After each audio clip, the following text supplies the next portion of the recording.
네, 우리 제목을 한번 읽어보겠습니다. 한번 제목 읽어볼까요? 시작. 참 신비로의 초대. 골로새서 1장 20절에서 27절 말씀 함께 읽겠습니다. 시작. 그의 십자가의 피로 화평을 이루사 만물 곧 땅에 있는 것들이나 하늘에 있는 것들이 그로 말미암아 자기와 화목되게 되기를 기뻐하심이라. 하나님이 그들로 하여금 이 비밀의 영광이 이방인 가운데 얼마나 풍성한지를 알게 하려 하심이라. 이 비밀은 너희 안에 계신 그리스도시니 곧 영광의 소망이니라. 아멘.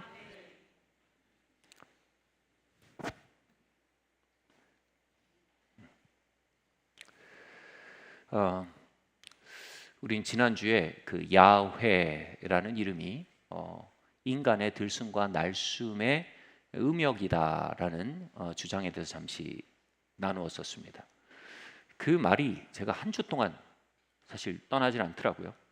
그래서 혼자 연습을 해봤어요. 이게 야훼 이겁니다. 야훼. 여러분, 야훼, 여호와라는 말은요, 그동안 상당히 존엄하고 높고 멀고 또 거대한 존재의 이름으로 여겨졌습니다.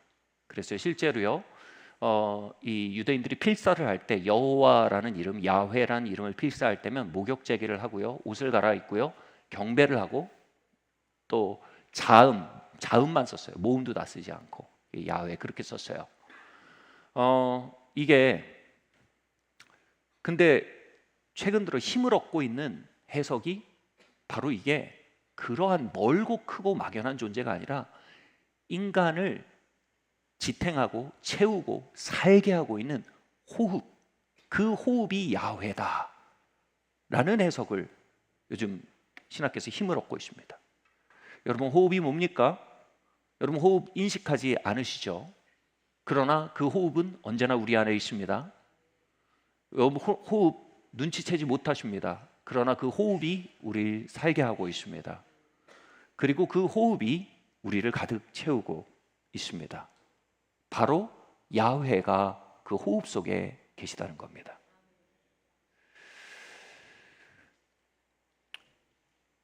이 깨어나다라는 말을요 많이 사용하는데, 깨어나다의 보통 많은 의미는요 항상 거기에 있었지만 인식하지 못하던 것들 발견하다라는 뜻이고요.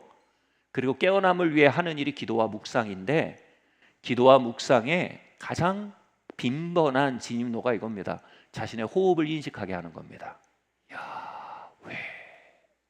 자신의 호흡을 인식할 때 순간 언제나 자신과 함께했던 보이지 않던 차원에 대해 눈을 뜨게 되는 초청이 된다. 이것이 많은 묵상의 가이드라인입니다. 하나님은 우리를 채우고 계시고, 하나님은 우리를 살게 하고 계시고, 하나님은 우리 안에 숨쉬고 계신 분이십니다. 그러나 우린 그분을 인식하지 않습니다. 우린 그분을 놓칩니다. 오늘 말씀이 말합니다. 내 안에 그리스도 영광의 소망. 여러분, 인간이 잃어버린 건 돈이 아닙니다. 인간이 잃어버린 건 학벌이 아닙니다. 인간이 잃어버린 건 인맥이 아닙니다. 인간이 잃어버린 건 영광입니다. 인간의 삶이 회복되기 위해 되찾아야 할 것 역시 영광입니다. 영광은요 하나님의 형상을 의미합니다.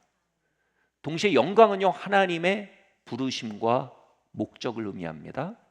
그리고 영광은 하나님께서 인간을 돌보시고 함께 하시며 양육하시는 덮으심을 의미합니다. 우리가 잃어버린 영광이 회복된다는 것은요 바로 하나님의 아름다운 형상이 우리가 형상을 가지게 되며, 또 그분의 우리의 삶을 향한 부르심을 향해 나아가게 되며, 또 우리의 삶을 덮으시고 돌보시고 인도하시는 그분의 목자 되심의 경험이 회복되는 것을 말합니다. 그 영광이 우리에게 돌아올 수 있는 소망이 뭐라고요? 그것을 우리가 기대할 수 있는 자리가 뭐라고요? 그 회복으로 나아가는 첫 단추가 뭐라고요? 우리 안에 그리스도가 계시다는 사실입니다. 우리 안에 그리스도가 계시다.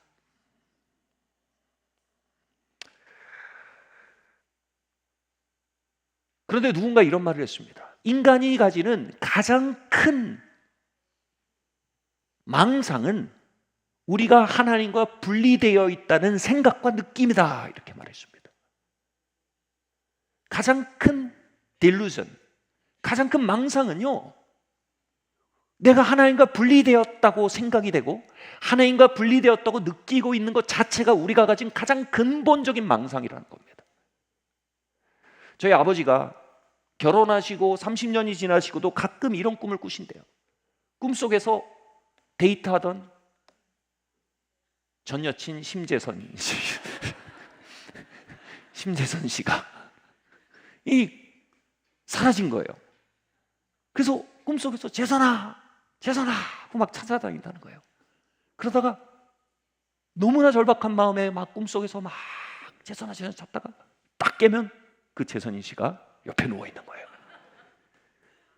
재선 씨가 나를 떠났다, 사라졌다. 이건 우리 아버지의 biggest illusion, delusion, 가장 큰 악몽인 거예요. 그러나 그 악몽에서 깨어날 때 항상 그곳에 있는 아내를 발견하게 되는 거죠. 우리는 그 악몽 속에 살아갑니다. 제가 아주 오래전에 설교를 준비하던 시간이었습니다.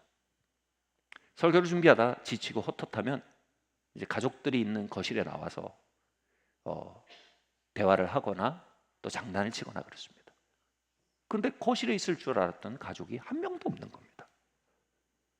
그리고 불이 꺼져 있는 거실이 아무도 없다는 걸 발견하고 제가 스스로 이렇게 말했어요. 혼잣말로. 에이, 또 혼자네? 저도 그 말에 놀랐어요. 왜냐하면요, 그 말엔 배경이 있어요. 저는 어린 나이에 울산을 떠나서 서울로 형들과 유학을 왔어요. 부모님 늦게 올라오셨거든요. 형들은 고학년이라 집에 늦게 들어왔어요. 그러면 초등학교 2학년, 3학년이던 제가 텅 빈 거실에서 사람들을 기다렸어요. 해가지고 제가 불을 켜야 된다는 사실도 잘 몰랐어요. 그럼 거실이 어두워져요. 거기에 앉아서 누군가 오길 그렇게 기다렸어요. 저는 혼자였어요. 그런데 그 불 꺼진 거실에서 저는 그때의 느낌과 그때의 감각이 생생하게 되살아났던 거예요. 또 혼자네. 그런데 그 순간 어쩌면 제 인생에서 하나님이 저를 선명하게 경책하신 걸로 손에 꼽힐 정도의 선명한 경책이 있었어요. 뭐냐면요, 다시는 그렇게 말하지 마라. 네가 어찌 혼자냐? 네 안에 그리스도가 계시지 않냐? 그리스도와 연합하신 성삼위일체 안에 네가 있지 않냐? 그 순간 그 신학자의 말이 생각난 거예요. 인간이 가진 최악의 딜루전, 망상은 우리가 하나님과 분리되었다는 생각, 느낌이다. 그 말이 바로 저에게 해당되는 것이에요. 저는 악몽을 꾸고 있는 것이에요. 저는 깨어나야 했어요.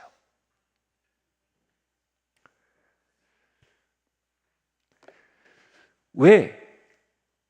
우리는 항상 우리 안에 계신 하나님, 우리와 함께 하신 성삼위 하나님에 대해 친밀함과 신뢰와 연결을 경험하지 못하고 살아갈까요?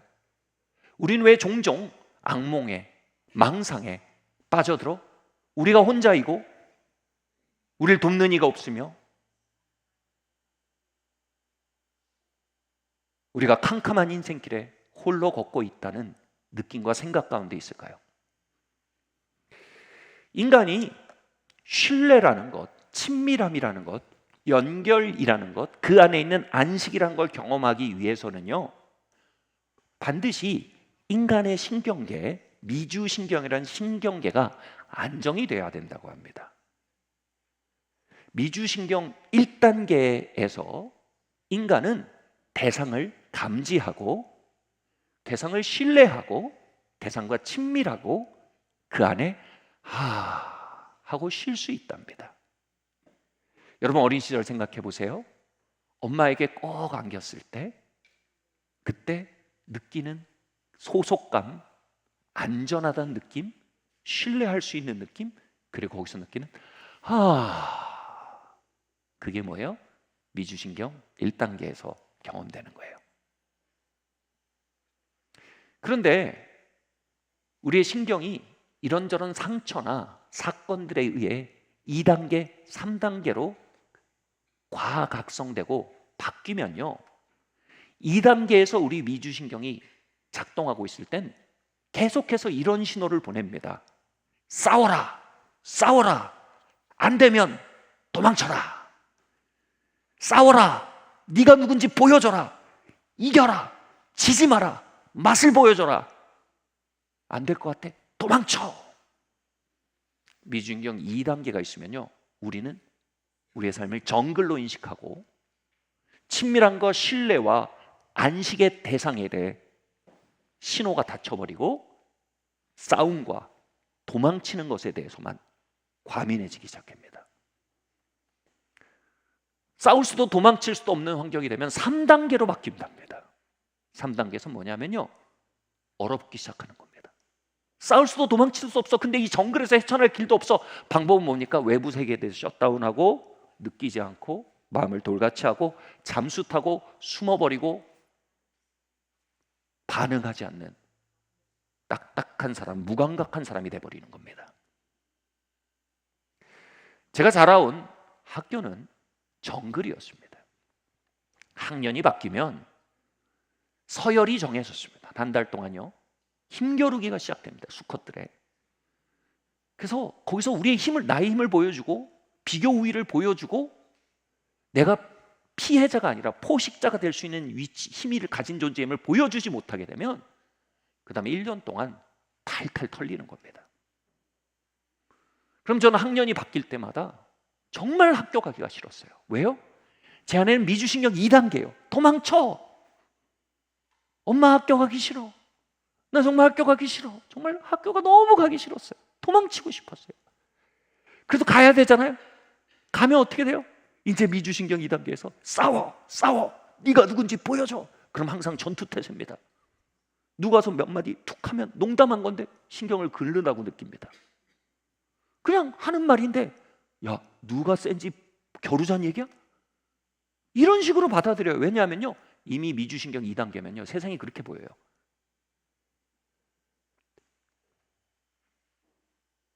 그러다가 잘 풀릴 때도 있어요.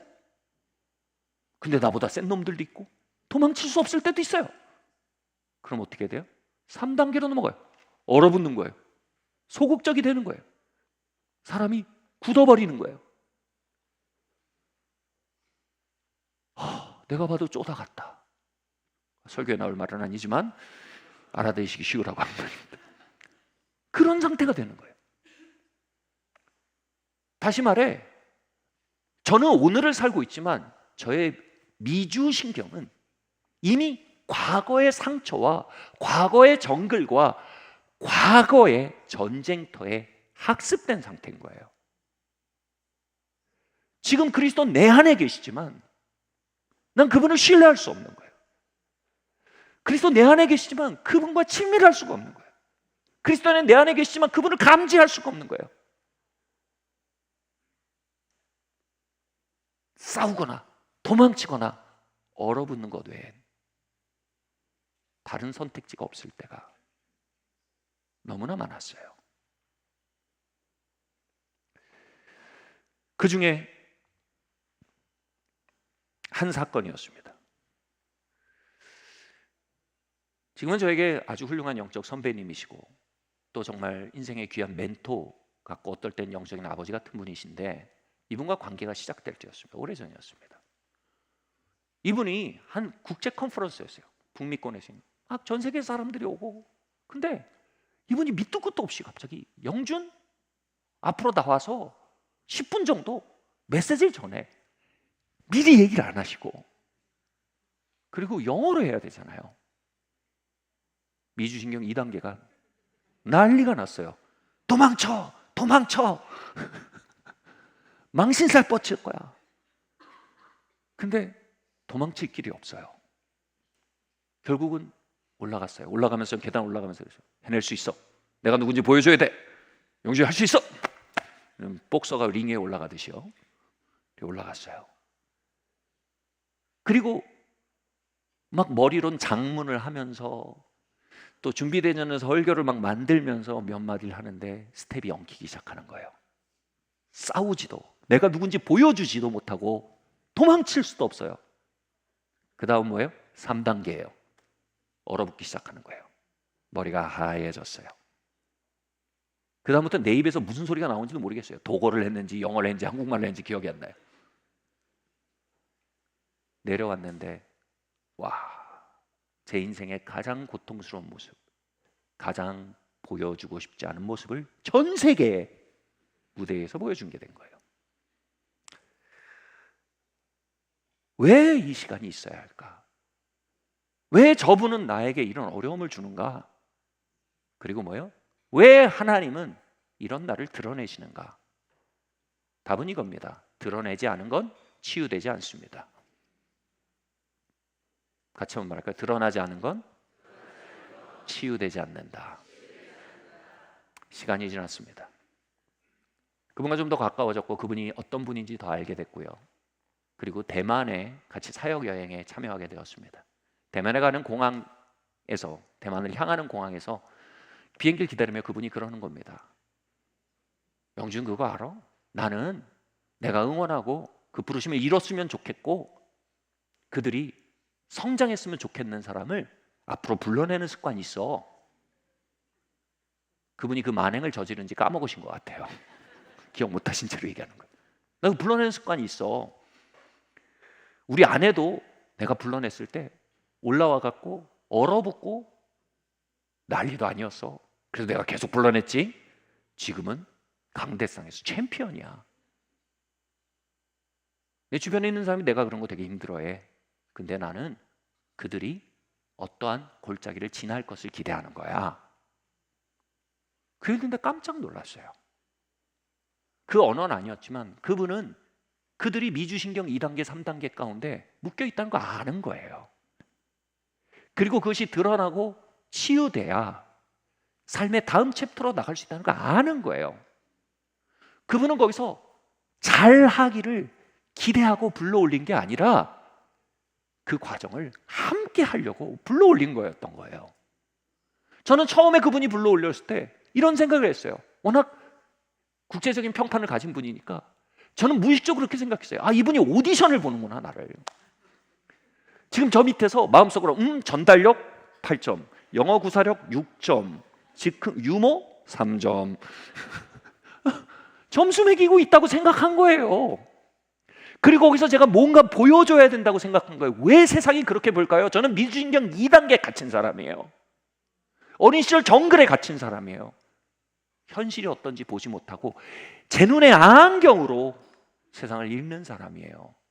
딜루전, 과거에서 온 망상에 갇힌 사람이었던 거죠. 저만의 이야기이기를 바랍니다. 대만에 갔어요. 그분이 비행장에서 한 얘기는 예고편이었어요. 여지없이 다시 저를 불러내셨어요. 영준, 잠깐 나와서 요즘 하나님의 행하신 일을 좀 나눠줬으면 좋겠어요? 올라갔습니다. 그런데 전혀 다른 무언가를 느꼈어요. 그분은 저의 오디션을 보는 심사위원이 아니었어요. 제가 미주신경 2단계, 3단계에 묶여서 부르심이 멈추기를 원치 않는 응원자였어요. 그 골짜기를 함께 지나겠다, 동행을 선포하고 어깨를 맞대는 아버지였어요. 제가 앞에 서 있는데 계속 그러는 거예요. 밑에서 앞에 앉아 있거든요. 근데 다리에서 이렇게 박수를 치면서 영준, go for it, 앞으로 가, 막 그런 거 있잖아요. 여러분 운동장 가면 미국 영화 같은 거 보면 막 아들이 축구공을 잡으면 막 그냥 That's my boy 막 그렇게까지 막 시끄럽게 안 하시지만 그게 막 느껴지는 거예요. 우와, 왜 이게 안 보였을까요? 그분이 저와 함께하는 마음인 걸 왜 몰랐을까요? 그리고 하는 내내 막 중보기도를 하는 게 보이는 거예요. 와, 내가 그걸 왜 몰랐을까요? 왜 나는 과거에 바쳐서 나와 함께하는 분을, 나를 평가하고 나를 재단하는 분으로 보고 있었을까요? 그리고 수년간 심지어 그분을 원망했을까요? 그 강단에서 전혀 다른 것이 느껴지기 시작했어요. 나는 거기 함께 있었어요. 누군가가 나를 지지하고 있었어요. 응원하고 있었어요. 제가 삶의 다음 챕터로 가도록 후원하고 있었어요. 저희 미주신경은 1단계로 안정되고 그것의 신뢰와 친밀함과 쉼이 학습되기 시작했어요. 여기요? 아니면 여기로요? 할렐루야. 그러자 그 강단을 덮고 있는 그리스도의 임재가 느껴졌어요.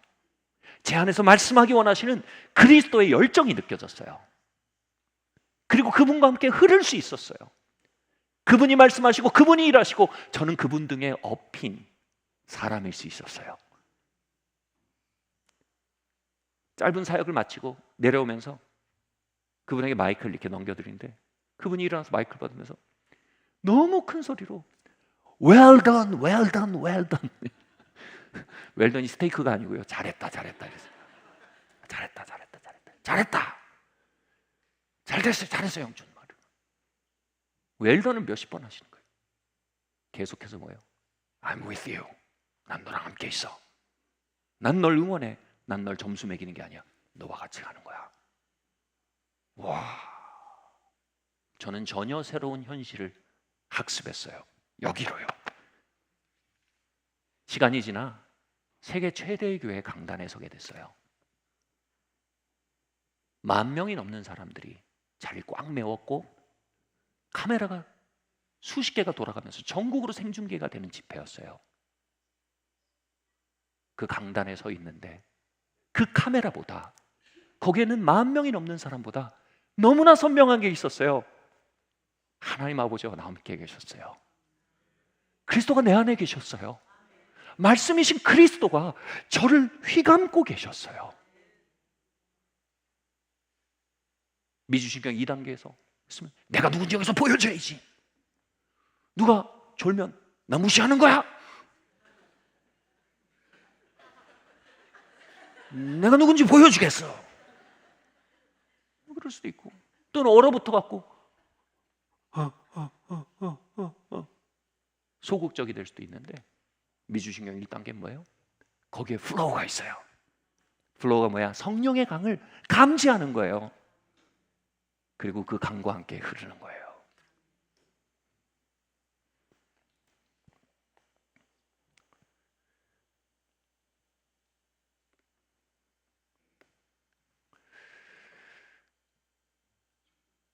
저는 제 인생의 중요한 무대에서 망상을 가지고 있던 사람이었어요. 나는 혼자고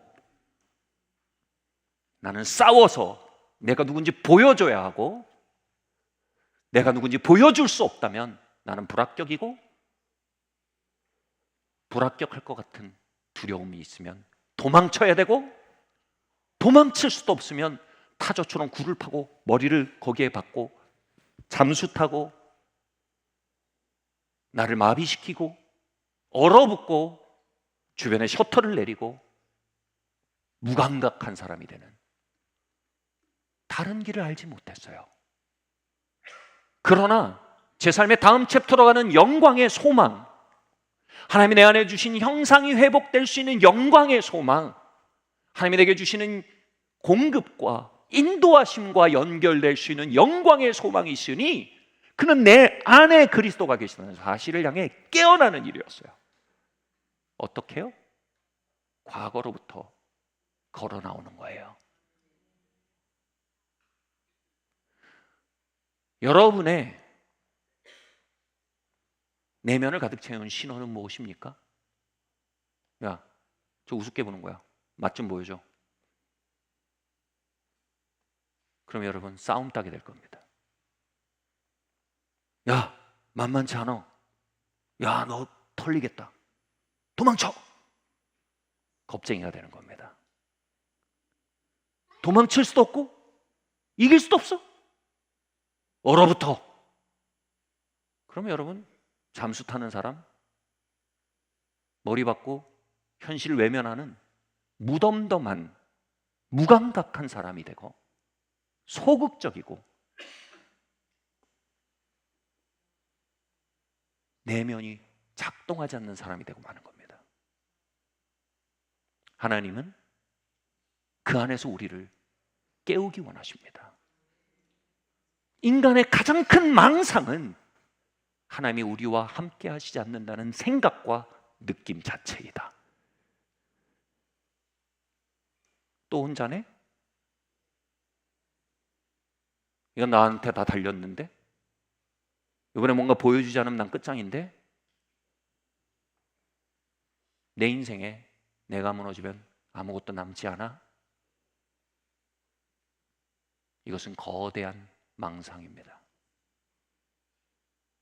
하나님은 우리의 영혼을 치료하기 원하십니다. 과거에 고착되고 갇혀버린 우리의 영혼이 해방되게 하기 원하십니다. 주 여호와의 신이 내게 임하시니 이는 마음이 상한 자를 고치고 포로된 자를 자유케 하려 함이라 했습니다.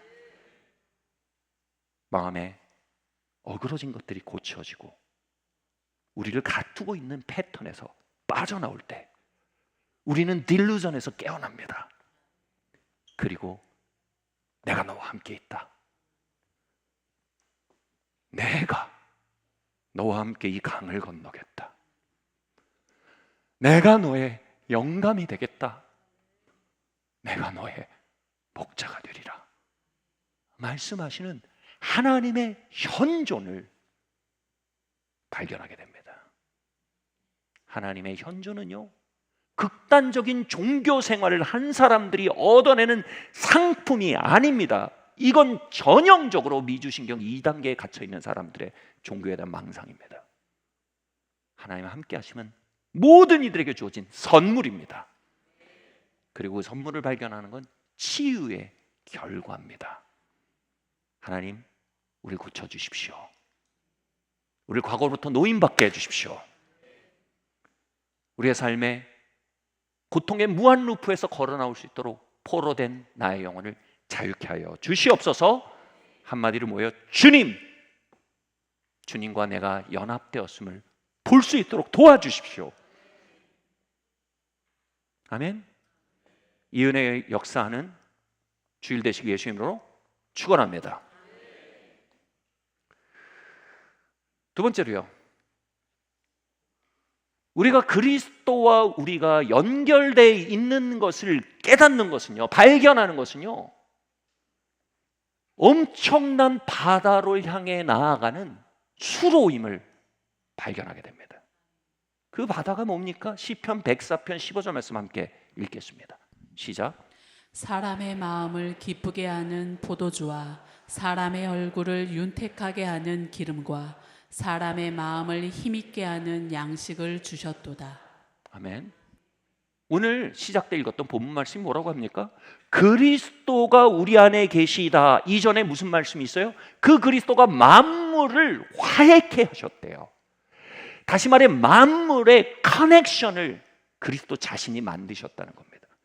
그리스도와 우리와 연결됨을 발견할 때 우리는 반드시 그리스도를 통해 만물과 우리가 연결되는 것을 발견하게 된다는 말이 됩니다.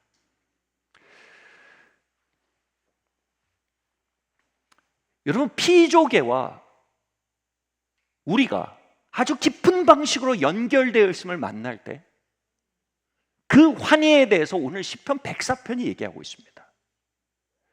피조계와 우리가 깊은 방식으로 만난다는 게 뭘 얘기하는 걸까요? 저는 오래전에 큰 용기를 내서 스쿠버 다이빙을 배웠습니다. 그리고 이 깡이라 그러냐, 한 깡, 두 깡. 제가 8강, 7강을 채 못 간 채로 아주 초보 다이버 시절에 호주에 아주 그 유명한 다이빙 포인트에 들어가게 됩니다. 저는 바다미 세계도 익숙치 않고요, 아주 어리숙한 다이버였는데요, 이제 물에 탁 뛰어들면 이 부력조끼가 몸을 뜨게 합니다. 근데 이제 공기를 빼잖아요. 공기를 빼면 무섭기 시작해. 이제 가라앉거든요. 가라앉습니다. 쉬면서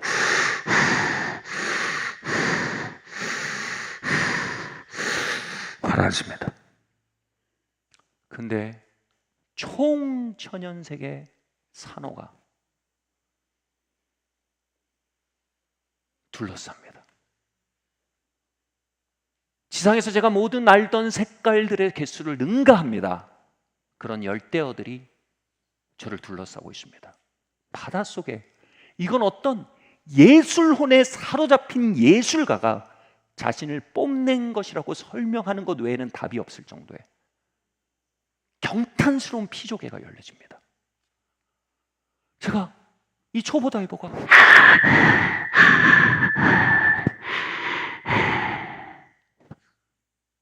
경탄에 사로잡힙니다. 그리고 바닥에 탁 닿았어요. 여러분 그 느낌 아세요?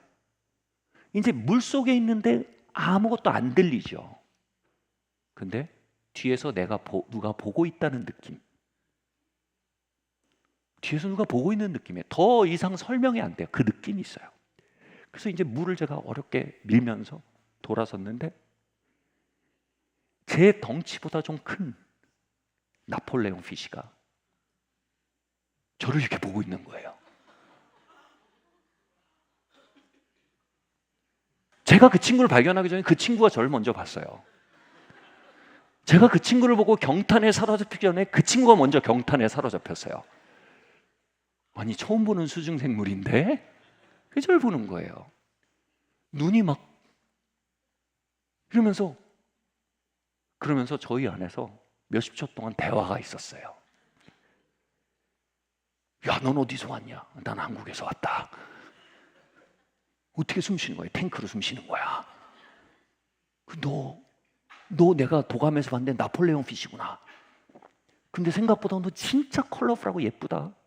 근데 좀 나폴레옹 피시가 조금 코믹하게 생겼어요. 조금 꺼벙한 느낌이 있어요. 그 꺼벙함이 또 너무 웃긴 거예요. 웃기고 그 친구도 날 보고 몇십 초 동안 서로 보고 있는데 이 친구가 이제 다 보다가 가더라고요.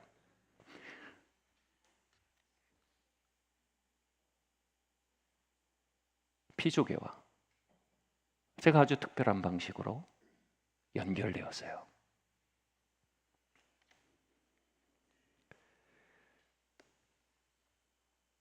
칼빈은 자연의 아름다움에 대해 뭐라고 얘기했는지 아세요? 하나님이 보이지 않는 당신의 영광을 뽐내시고 보여주시기 위해서 입으신 옷이래요. 여러분, 우리 평민은 안 그럴지라도 패셔니스타들은요, 옷을 입을 때 의도가 있습니다. 난 오늘 우울하다. 난 오늘 기분이 이렇다. 난 오늘 이런 자리에 간다. 난 이런 메시지를 주고 싶다. 그거에 맞춰 입습니다. 하나님은 최고의 패셔니스타입니다. 하나님 당신의 영광을 드러내기 위해, 본성을 드러내기 위해 옷을 입은 게 자연이래요. 후후. 와.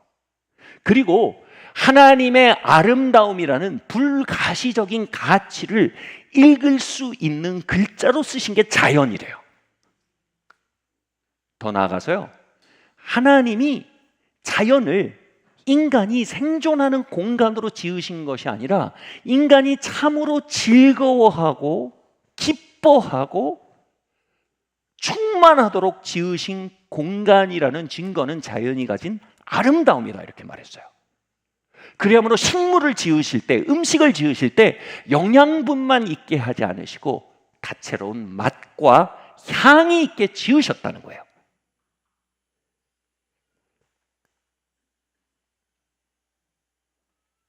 그리함으로 하나님의 인간을 향한 자애심을 시위하시는 통로로 자연을 사용하신대요. 자애심이 뭐예요? I love you. 여기 칼빈의 표현에 주목할 게 있어요. 하나님은 생필품으로서 자연을 주신 게 아니고 기쁘게 하기 위해 주셨다라는 의미를 요즘 말로 바꾸면 뭐죠? 여러분, 생필품을 채워주는 것은 공급입니다.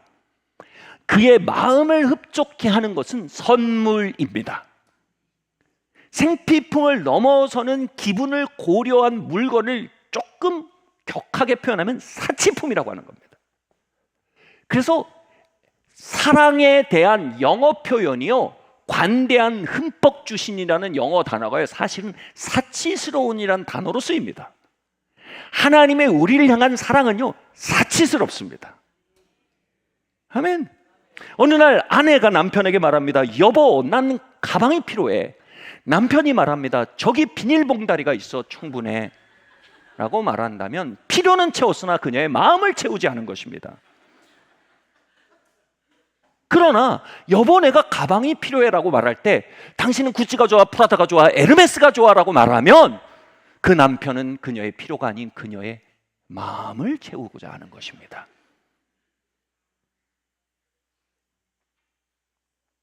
하나님은 식물을 지으시되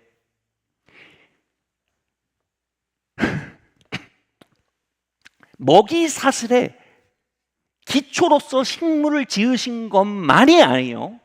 그 식물로 빨간 꽃을 피우고 노란 꽃을 피우고 빨간 사과를 맺게 하고 가을에는 빨갛고 노랗게 물들게 하시고 봄에는 연녹색으로 움돋게 하십니다. 이 모든 게 뭐예요? extravagant, 사치스러움입니다. 하나님은 비닐 봉다리를 주시며 고마운 줄 알아 하시는 인색한 남편이 아닙니다. 하나님은 extravagant, 하나님은 사치스러운 사랑을 가진 분이십니다. 그게 자연에 드러났다고 칼빈이 얘기하는 것입니다. 기억하십시오. 칼빈은 우리의 영적 할아버지입니다. 우린 이걸 믿습니다. 저는 그 꺼벙한 나폴레옹 피시를 통해 하나님의 유머를 느꼈습니다.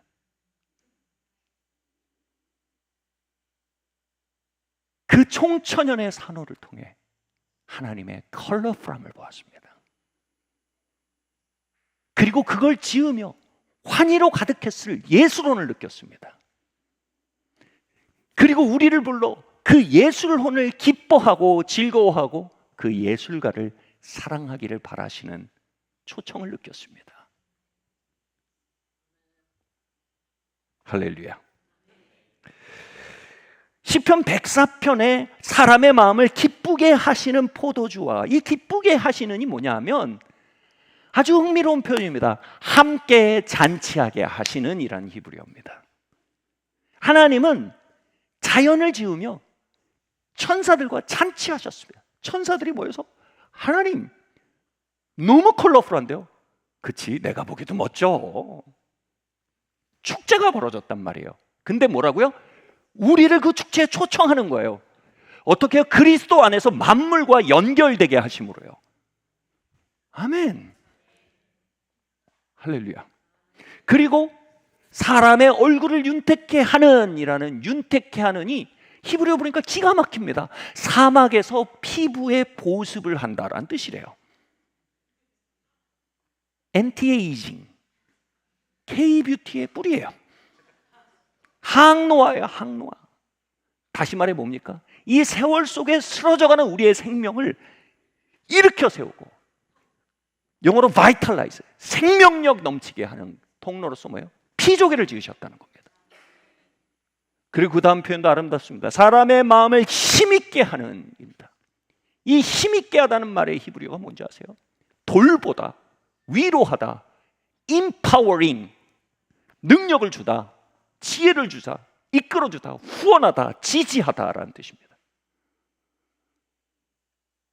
그 피조개의 연결을 통해 우리의 영혼을 empowering 하시고 위로하시고 힘있게 하시고 우리의 영혼이 vitalize, 생명력 넘치게 하시고 그리고 하나님의 환희와 축제에 참여하게 하신대요. 할렐루야. 할렐루야.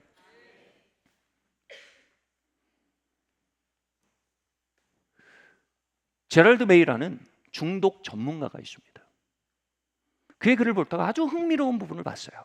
아주 저명한 정신과 의사고 베스트셀러 저자고요. 또 깊은 신학자이기도 합니다.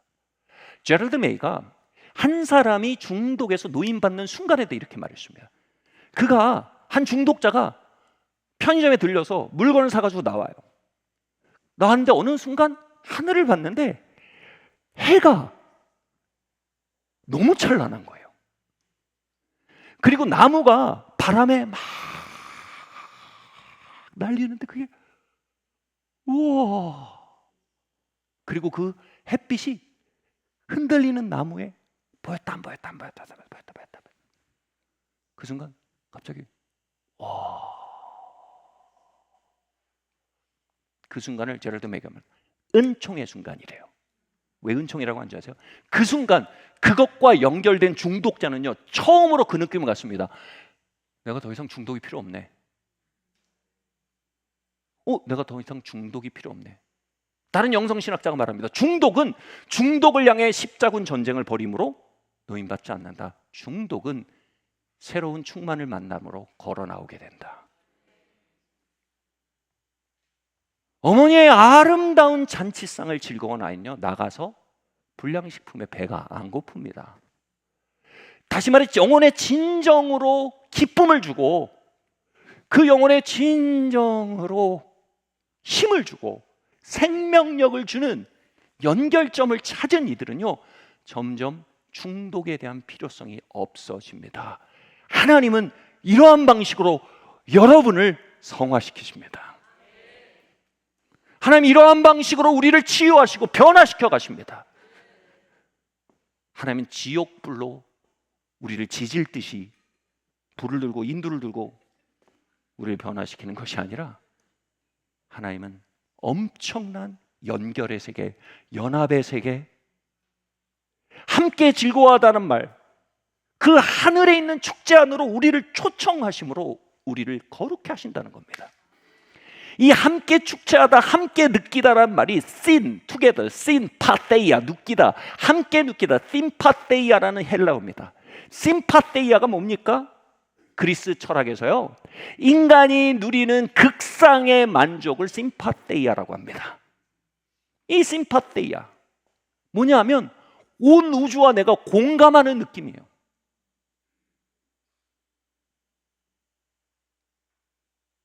어느 날 제가 밤 다이빙을 했어요. 여러분 은혜 받고 다이빙만 하지 마시고, 그 얘기 아니에요, 그죠? 밤에 다이빙했는데 이렇게 올라왔어요. 올라와서 부적좁게 공기를 채우고 바닷물에 이렇게 누울 수가 있어요. 끝나서 하늘의 별이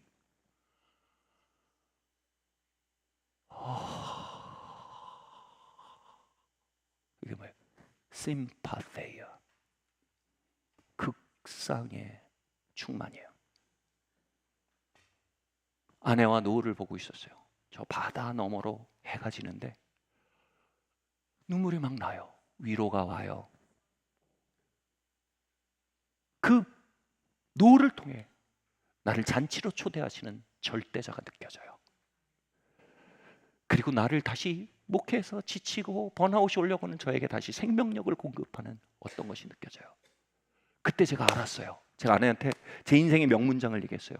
여보, 나는 몇천 명이 모여있는 그 자리에서 설교하는 것보다 이러한 노을을 평생 보고 살고 싶어.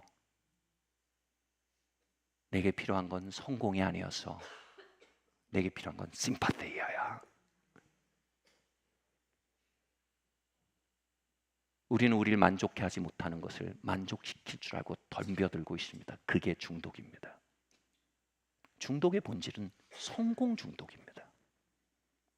우리의 영혼을 배불리는 건 성공이 아닙니다. 심파테이아입니다. 디오게네스라는 현인이 있었습니다. 이 현인이 햇볕을 쬐고 있는데 알렉산더 대왕, 젊은 야신가 알렉산더 대왕이 옵니다. 현인이요, 나의 제국에 와서 당신의 지혜로 나의 제국을 풍성케 해주십시오. 그러면 당신이 원하는 모든 걸 해주겠습니다. 뭘 원하십니까? 나와 버금가는 권력을 원하십니까? 대대로 먹고 살 수 있는 재력을 원하십니까? 아니면 어마어마한 궁궐을 원하십니까? 아니면 수많은 첩을 원하십니까? 뭐든 말하십시오. 내가 다 들어드리겠습니다. 이때 디오게네스의 한마디는 수천 년이 지난 지금까지도 남겨져 있죠. 왕이시여, 제가 간청합니다. 제발 햇빛 좀 가리지 마세요. 옆으로 좀 가주세요. 그 현이는요,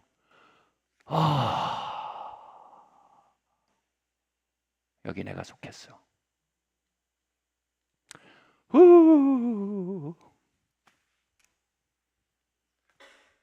내가 안식할 수 있어.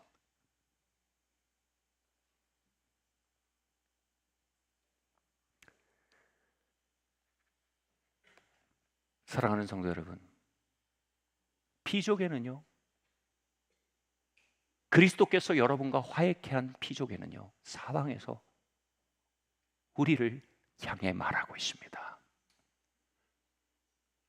어느 날 퇴근길에 한강 다리 위에서 그 부서지는 강물에 부서진 햇빛이 여러분에게 심파테아를 일으키는 것, 여러분 그게 부요함입니다.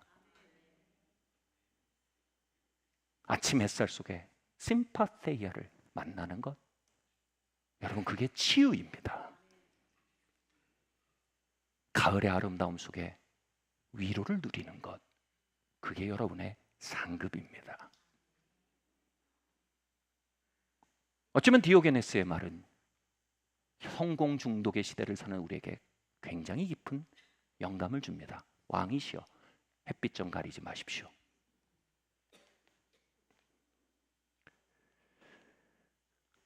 여러분, 그 놀라운 연결 안으로 우리가 초청받고 있음을 발견하시게 예수님으로 축원합니다.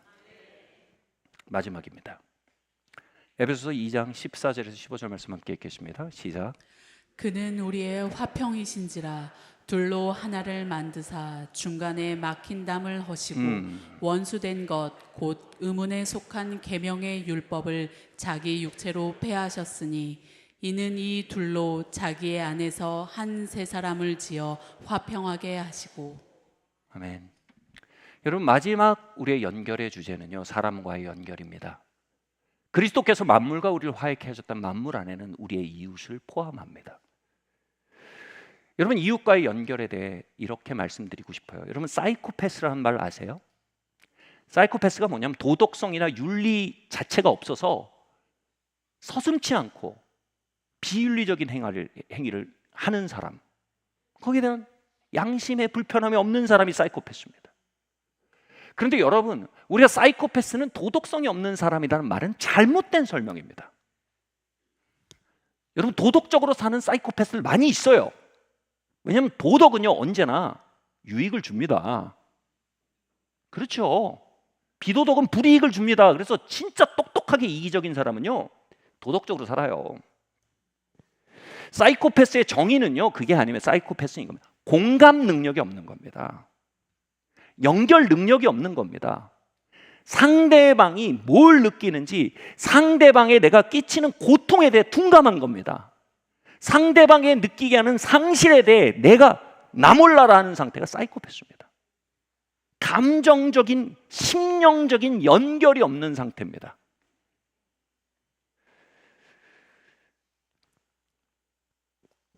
바로 사랑이 없는 겁니다. 여러분, 성경에서는요, 도덕과 율법을 말하지 않습니다. 사랑이 율법의 완성이라고 합니다. 이 말이 뭔지 아세요? 사랑이 몸통입니다. 옳고 그름은 그림자입니다. 예수님이 오셔서 호되게 싸우신, 다투신, 비판하신 바리새인과 서기관들은 옳았습니다. 도덕적이었습니다.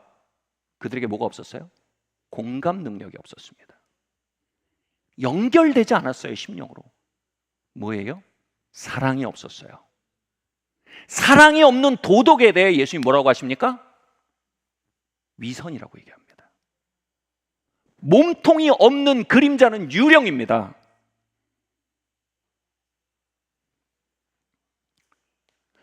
방금 그 에베소서 말씀에서 우리를 연합하게 하는데 진짜 중요한 게 뭐라고요?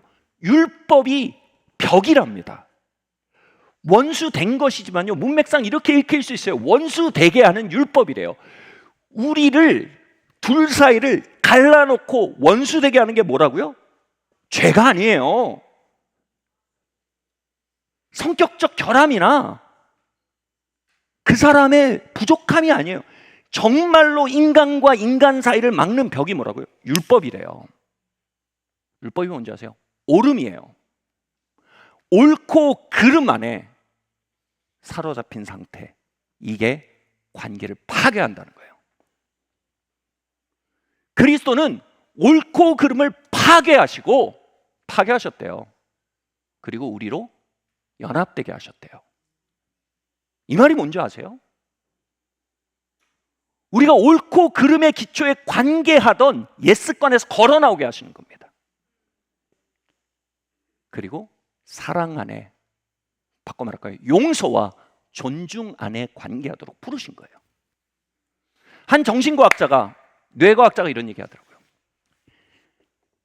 사람에 대해 비판하고 판단하고 무시하는 마음은 내가 옳다라는 신념에서 나온대요. 여러분이 옳다라고 생각하고 있는 한 여러분 판단하고 있습니다. 여러분이 옳다라고 생각하는 한 여러분 비난하고 있습니다. 여러분 옳다라고 생각하는 한 여러분은 비교 우위에서는 우월감을 누리고 있는 겁니다. 그리고 뭐라고요? 그건 위선입니다. 그건 영적인 사이코패스의 상태입니다. 대상에 대한 공감 능력과 연결이 상실된 오름에 대한 도취, 이건 예수님이 싸웠던 바로 중독 자체입니다. 오름 중독, 도덕 중독, 율법 중독입니다. 그리고 그것은 오늘날 종교 중독의 형태로 교회를 황폐케 합니다. 성도들을 파괴합니다. 오름은 사랑의 결과입니다. 오름은 none of my business입니다. 사랑의 비즈니스입니다. 우리의 비즈니스는 사랑입니다. 너무 빨리 갔지만 이해하실 거라고 생각합니다.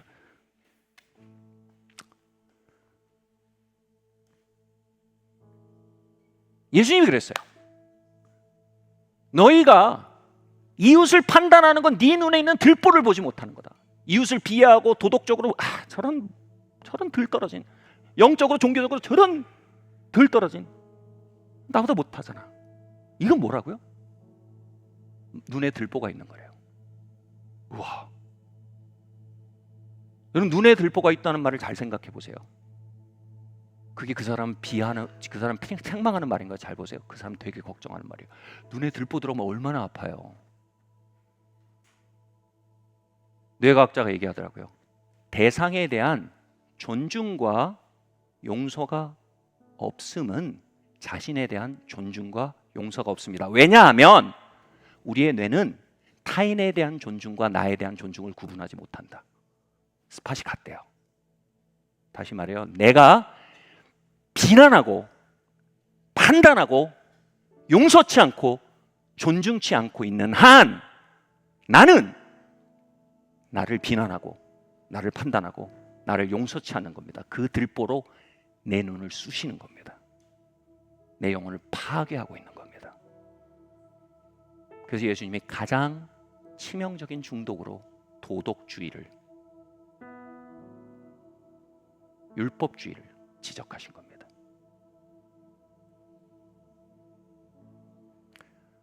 저는 결혼하고 아내와 아이들과 살아오며 매우 옳은 사람이었습니다. 저는 언제나 옳았습니다. 언제나요. 옳음이 제 직업입니다. 저는 풀타임 옳은 사람입니다. 근데 그 옳은 나에게 불평이 있어요. 그 옳은 나에게 시비가 있어요. 감히 내가 옳은데, 내가 술 퍼먹고 조패기를 했어, 내가 가정 안 돌보기를 했어, 바람을 피기를 했어, 도박해서 집안을 말아먹기를 했어, 내가 하는 일은 기도하고 사역하고 집안 돌보고, 내가 뭘 잘못했어? 그 모든 대화는요, 저에게 받아들일 수 없는 무엇이었어요. 그런데 어느 날 하나님의 은혜가 저를 고치셨어요. 여러분, 저는 오름에 중독되어 있었어요. 저는 오름에 중독되어 아내를 존중하지 못했어요. 아내를 용서하지 못했어요. 아이들을 존중하고 용서하지 못했어요. 그들은 저의 오름에 끊임없이 상처받아 왔어요. 어느 날 저는 회개해야 했어요. 도박을 회개한 거 아니고요. 바람핌을 회개한 게 아니고요. 뭘 회개했어요? 저의 오름을 회개해야 했어요. 오늘 본문은 분명히 말합니다. 오름은 사랑을 파괴합니다.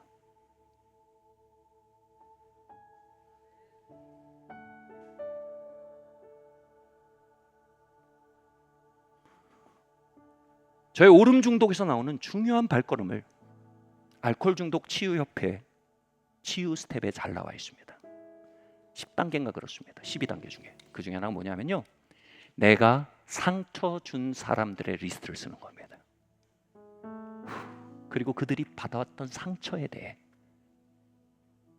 감지하기 시작하는 겁니다. 느끼기 시작하는 겁니다.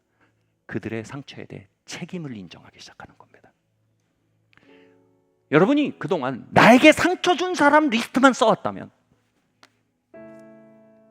여러분 계속 희생자라고 말할 겁니다. 내가 옳게 살았어. 내가 뭘 잘못했어. 근데 나한테 왜 이래? 왜 나한테 상처를 줘? 다 가해자고 난 피해자다. 그러나 여러분이 상처 줘왔던 사람들을 인식하고 그들에 대한 비난과 판단과 용서치 않음으로 인한 가혹함의 결과를 인식하고 감지하면요, 영혼이 살아납니다. 그건 여러분의 치유입니다. 그들을 진짜 용서하고 존중하면요, 여러분은 마침내 똑같은 뇌의 스팟으로 여러분 자신을 용서하고 존중할 수 있게 됩니다. 그 들보로 후두려 패던 내 영혼이 은혜로 찾아와 있는 용서와 존귀케야만에 자신을 내어 맡길 수 있는 기회를 얻게 되는 겁니다. 여보, 내가 너무 옳았어. 미안해. 얘들아, 내가 너무 옳기만 했다. 미안하다.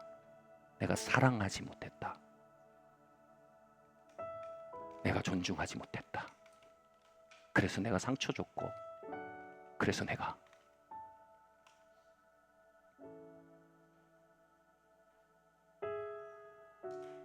용서치 않았고, 그래서 내가 너희들 고통 가운데 가두었다. 그 길은 저의 삶의 진짜 치유였습니다. 삶은 자살의 양으로 평가되지 않습니다. 삶은 명성의 양으로 평가되지 않습니다. 삶은 친밀함의 양으로 평가됩니다. 모든 인사체험에 공통적으로 일어나는 증언은요, 성경의 증언과 정확히 일치합니다. 마지막 때 심판자는 우리에게 묻습니다. 너는 얼마나 사랑받고 사랑했느냐? That's all. 그게 전부입니다. 수천 명이 똑같은 증언합니다. 성경도 같게 얘기합니다.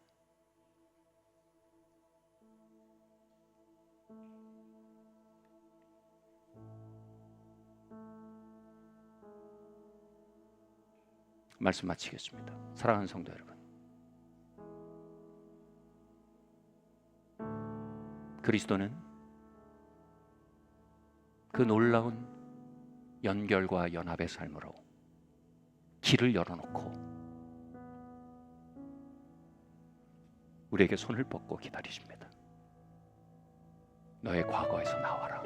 오늘 내가 너와 같이 있다. 너의 신경계와 너의 마음을 나로 치유하게 해라.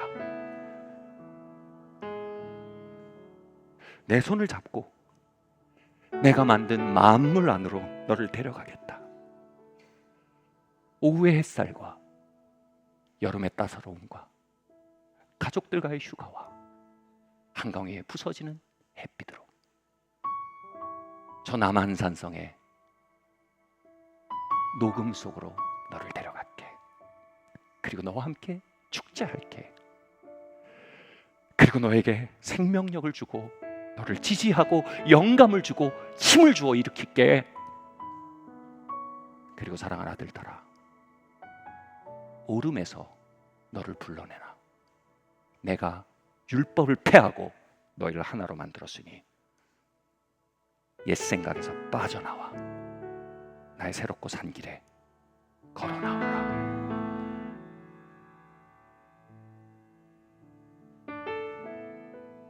그리하여 참 신비로 초청하시는 그리스도의 복음 사역이 오늘 저와 여러분의 구원의 기회가 되기를 바랍니다. 천국 가는 구원을 말하는 게 아니고요, 그건 믿음으로 말미암는 거고요, 그 믿음의 프랙티스, 실천은 바로 고립에서 나와 연결로 살아가는 주님의 초청에 아멘, 아멘. 문을 열고 나오십시오. 그리스도가 우리를 기다리십니다. 자리에서 일어나시겠습니다.